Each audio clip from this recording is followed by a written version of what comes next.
friends, welcome to VVN e-learning classes. I am Lalit Kumar and I am going to teach you physics subject. Today the topic is Gauss theorem or Gauss law in electrostatics. Basically एक बहुत ही revolutionary law दिया Gauss ने, जिसने कि electric field intensity की calculation को बहुत easy कर दिया इलेक्ट्रोस्टैटिक्स के अंदर. तो let's study it. The definition is, it states that total electric flux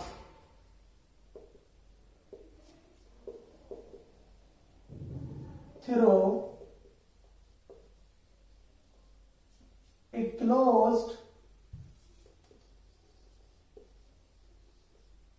surface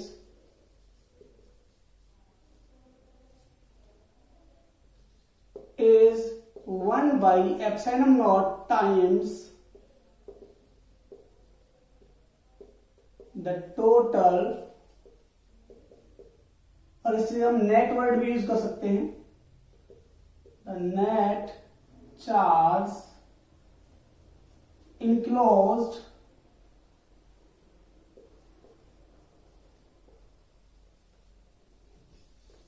by the surface.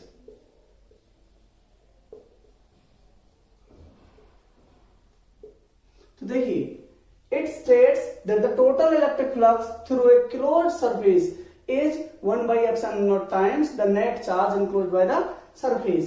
ये कह रहा है कि अगर ये हमारी एक क्लोज सरफेस है और इसके अंदर Q चार्ज है, नेट चार्ज Q है. ओके, नेट चार्ज का मीनिंग ये होता है कि मान लो कुछ पॉजिटिव है कुछ नेगेटिव चार्ज है, तो उनमें से कैलकुलेशन करने के बाद जो हमारा नेट चार्ज आए, पॉजिटिव में से नेगेटिव डिडक्ट करने के बाद, सब्ट्रैक्ट करने के बाद जो हमारा चार्ज आए, that is the net charge. जो नेट चार्ज है उसका epsilon naught divide by epsilon naught ही इसका इलेक्ट्रिक फ्लक्स होगा. It means phi E is equal to Q by epsilon naught. और सबसे अच्छी बात इसकी ये है कि ये ऐसा नहीं कि इसके लिए स्फेरिकल सरफेस ही होना चाहिए, कोई भी शेप हो सकती है हमारी उस क्लोज सरफेस की. ओके, और कोई भी उसका साइज हो सकता है. तो इस तरीके से बहुत ही आसान इसने बना दिया हमारे लिए कि हम इलेक्ट्रिक फील्ड इंटेंसिटी को इससे कैलकुलेट कर पाए. कैसे करेंगे वो अभी हम इसके एप्लीकेशंस जब करेंगे तो आपको समझ में आएगा. तो बेसिकली ये लॉ क्या कहता है कि अगर किसी क्लोज सरफेस के अंदर Q charge, net charge enclose है, तो उस सरफेस में से जो हमारा इलेक्ट्रिक फ्लक्स क्रॉस होगा that will B Q by epsilon naught. Okay, तो इसको अगर मैं मैथमेटिकल फॉर्म में इस थ्योरम के लिए लिखूं, then it will become phi E is equal to surface integral over the close surface S of E into ds. देखो डॉट प्रोडक्ट है यहाँ पे E डॉट ds. बेसिकली ये क्या है, ये है electric flux, total electric flux, जो कि इंटीग्रल फॉर्म में हमने लिख दिया है for the close surface S. ये जो हमने सर्कल यहाँ पे बनाया है इंटीग्रेशन के ऊपर, ये बेसिकली सर्कल इंडिकेट कर रहा है कि ये क्लोज सरफेस के ऊपर हमारा इंटीग्रल हो रहा है. Okay, so it is equal to Q by epsilon naught. Okay, ये हमारा मैथमेटिकल फॉर्म हो गया गॉस थ्योरम का. आप इसे नोट डाउन कर सकते हैं. एक और मैं आपको थोड़ी सी बात बताऊंगा इसमें कि इसको डिफाइन किया जाता है इस पर्टिकुलर मैथमेटिकल फॉर्म के बेसिस पर भी, कि the close surface integral of the electrostatic field E produced by the any source over the surface S is 1 by epsilon naught times the total charge enclosed by the surface. This is only the explanation of this mathematical form. This is also the definition. You can also write down that definition, but ये basically कहीं ना कहीं आपको ज्यादा difficult लगती है. जो best इसके लिए डेफिनेशन है एग्जाम में लिखने के लिए वो ये डेफिनेशन है. आप इस डेफिनेशन को लिखें, इसके बाद इसकी मैथमेटिकल फॉर्म को लिखें, इसके बाद हम करेंगे इसका proof. You just right it down. Now let's start it's proof. This is the diagram. There is a positive charge Q at the point O, and this is the closed surface around this charge. Now you write down consider a positive charge Q at point O. Okay, this is the point O, this is the positive charge Q. Imagine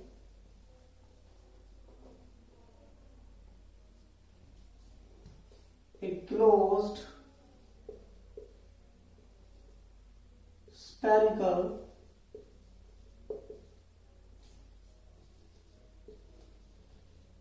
surface around Q centered at O having radius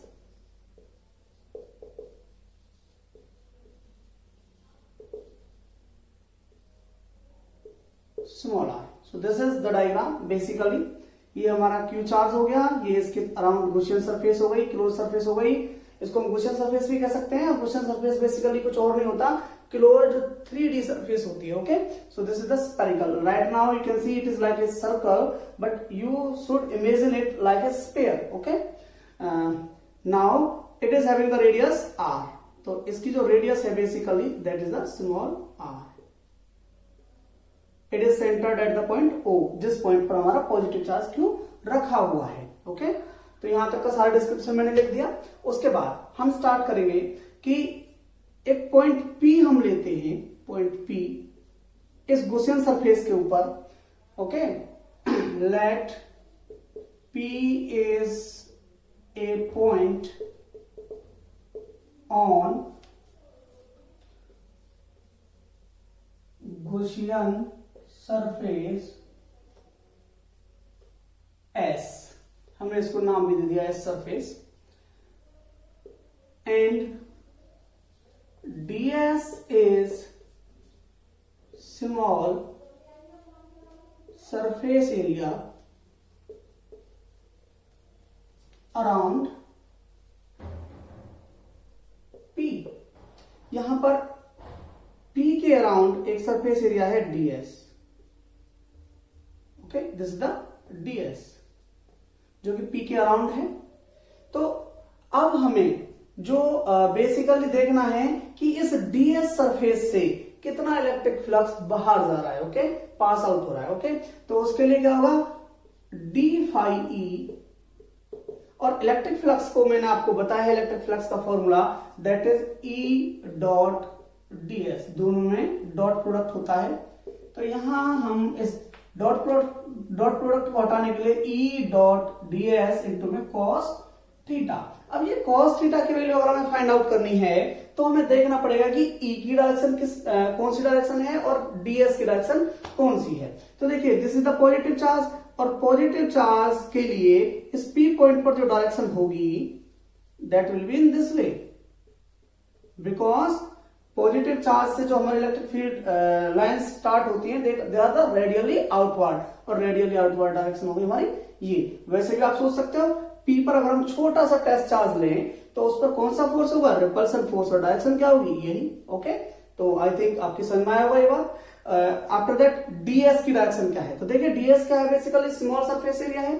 तो इसके लिए हमें area vector लेना पड़ेगा। यहां पर जो small surface ds है उसका जो एरिया वेक्टर होगा that will be the perpendicular to this ds and this will be in the same direction, this is the area vector. Okay, तो इस तरीके से हम दोनों की डायरेक्शन निकाल चुके हैं और हमें पता चला है कि E और ds दोनों की सेम डायरेक्शन होगी, दोनों के बीच में एंगल कितना होगा, 0 degree angle. Okay, so it will become d phi e is equal to E dot ds into में cos 0, और cos 0 की वैल्यू क्या होती है, 1। सो it will become E dot ds। Okay, this is the calculation for small surface small electric flux. Now अब हम इसी से टोटल इलेक्ट्रिक फ्लक्स निकाल सकते हैं, किस तरीके से, इंटीग्रेशन के द्वारा। So now total electric flux through surface S. It will be the phi E, which is the integration over the closed surface S of what? This d phi E. जो हमने d phi निकाला है, d phi E निकाला है, उसका integration कर देंगे हम through out the over the all close surface S. इस तरीके से निकलेगा. तो यहां से जो हमारी ये वैल्यू आई है, इसको हम यहां पे पुट अप कर देंगे. This will become this. Okay, in this वे. अब यहां पर E जो है वो हमारा बाहर चला जाएगा, क्योंकि E जो है हमारा सरफेस एरिया पे डिपेंडेंट नहीं है, तो इस इंटीग्रल से बाहर चला जाएगा. It will become E dot surface integral over the ds. अब ये जो है कि इंटीग्रेशन ऑफ द ds, तो बेसिकली इसको हम यहाँ पे 1 भी मान सकते हैं जब कुछ नहीं है यहाँ पर. तो इसकी वैल्यू बेसिकली क्या आएगी? इसकी वैल्यू आएगी E डॉट S. और S क्या है? Basically the surface area of the whole surface. Okay, तो इसकी वैल्यू क्या है? Basically it is E into में 4 पाई r स्क्वायर. ये आ गया.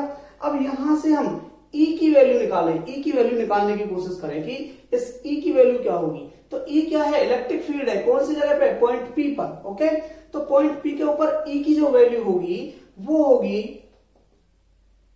Q upon 4 pi epsilon not into में r स्क्वायर. ओके, ये हमारी E की वैल्यू होगी इस P पॉइंट के ऊपर.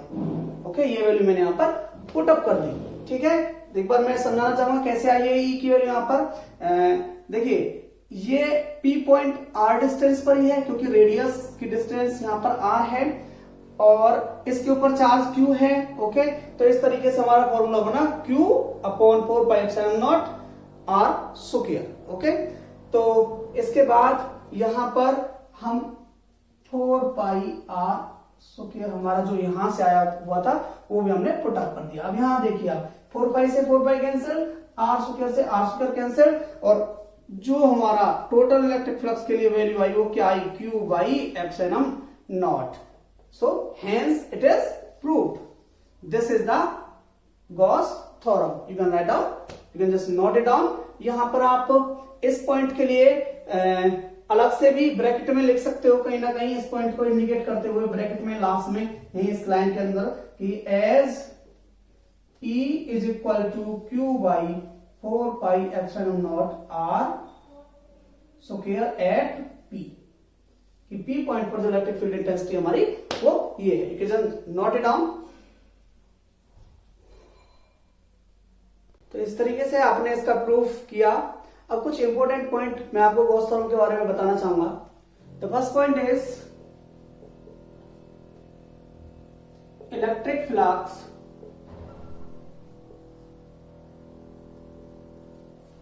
थ्रू the closed surface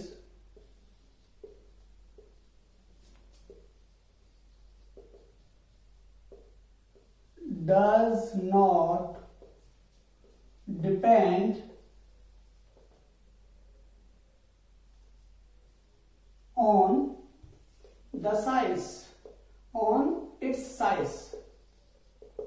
जो इलेक्ट्रिक फ्लक्स है इस सरफेस से, इस क्लोज सरफेस से बाहर जा रहा है, वो इसके साइज पे डिपेंड नहीं करता. ओके, ये अगर यहां पर r रेडियस की है, चाहे 2r रेडियस की है, 3r की है या 3.5r की है, डजेंट मैटर. ओके, उसके साइज से इलेक्ट्रिक फ्लक्स कितना जा रहा है वो सेम ही रहेगा. नेट इलेक्ट्रिक फ्लक्स जो इससे बाहर जा रहा है वो सेम ही रहेगा. Okay, the second point is electric flux. Second point ये है कि इलेक्ट्रिक फ्लक्स जो है इसकी गॉसियन सरफेस की शेप पर भी डिपेंड नहीं करता है. अब ये सर्कुलर है, अगर ये आगे जाके क्यूब बन जाए और इसके अक्रॉस जो इलेक्ट्रिक फ्लक्स पास हो रहा है उसको अगर हम निकालें तो भी ये सेम ही रहेगी. बट क्यूब हम कहां पर लेंगे? जहां पर उसकी सिमेट्री क्यूब से बन रही होगी. हमने यहां पर स्फेरिकल गॉसियन सरफेस क्यों ली? क्योंकि इस क्यू से इस स्फीयर के ऊपर सारे पॉइंट्स जो हैं वो r ही डिस्टेंस पर है, एक सिमेट्री बनी हुई है.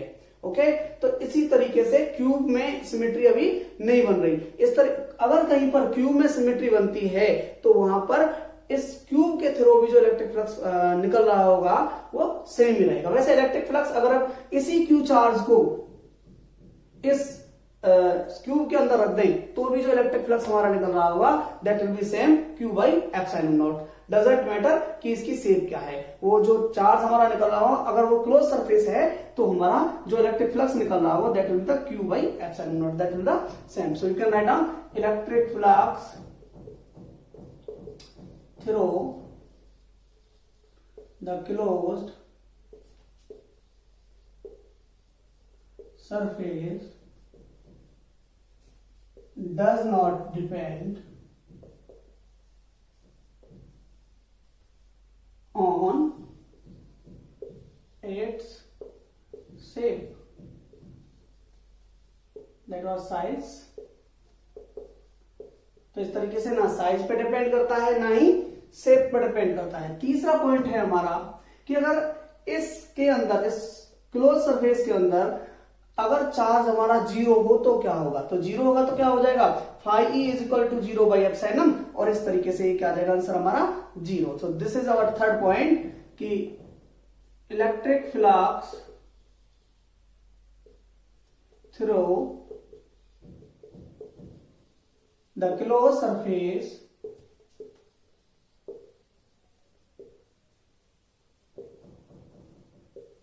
is zero if net charge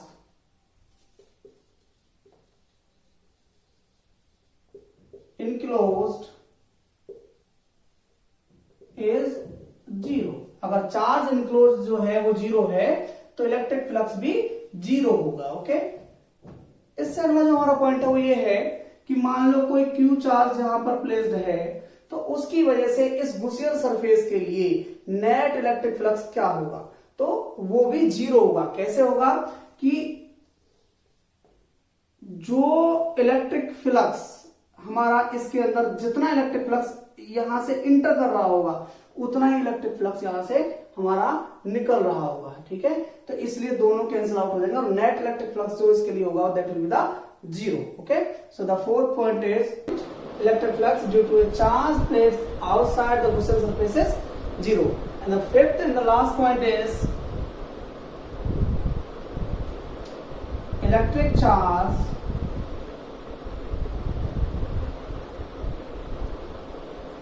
in Gauss theorem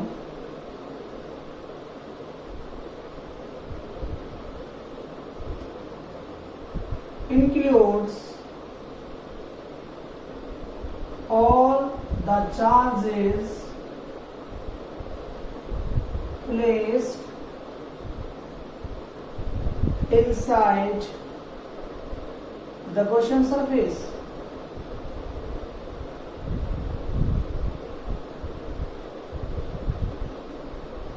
तो देखिए इसका मीनिंग क्या है कि जो हमारा गॉस थ्योरम में हमने यहाँ चार्ज क्यों लिया है, बेसिकली इसके अंदर सभी चार्जेस इंक्लूड होते हैं जो कि हमारे सरफेस के अंदर होते हैं। इसका मीनिंग ये है कि ये जो चार्ज हम यहाँ पे लेते हैं वो नेट चार्ज लेते हैं। देखिए मैंने एग्जांपल से भी आपको समझाना चाहूंगा। Let it is the positive Q charge, another charge it is also positive Q, it is positive 3 Q charge. Okay, 3 charges are placed inside this closed surface, then what will happen? Now the charge q will be q plus q2 q plus 5q and the flux will be 5q upon epsilon not. इस तरीके से electric flux हमारा हो जाएगा। ठीक है, तो basically जो हम यहाँ पे चार्ज ले रहे हैं, क्यू चार्ज ले रहे हैं, ये बेसिकली सारे चार्जेस जो कहीं पर भी प्लेस्ड हो, चाहे ऐसा नहीं है कि केवल वो सेंटर पे प्लेस हो तो हम उसको लेंगे, कहीं पर भी irrespective of its position, but it should be inside the Gaussian surface, Gaussian surface के इनसाइड होना चाहिए। ओके, तो इस तरीके से सभी को कैलकुलेट करके हम लिख देंगे। So these are the 5 points. इनके लिए ऊपर डायरेक्ट क्वेश्चन आपसे नहीं पूछा जाएगा, बट इन पे बेस्ड कोई ना कोई कॉन्सेप्चुअल क्वेश्चन आपको देखने के लिए मिल सकता है एग्जाम में। So this is all about Gauss theorem. So in the last I would like to say keep studying, keep watching, stay connected. Thank you.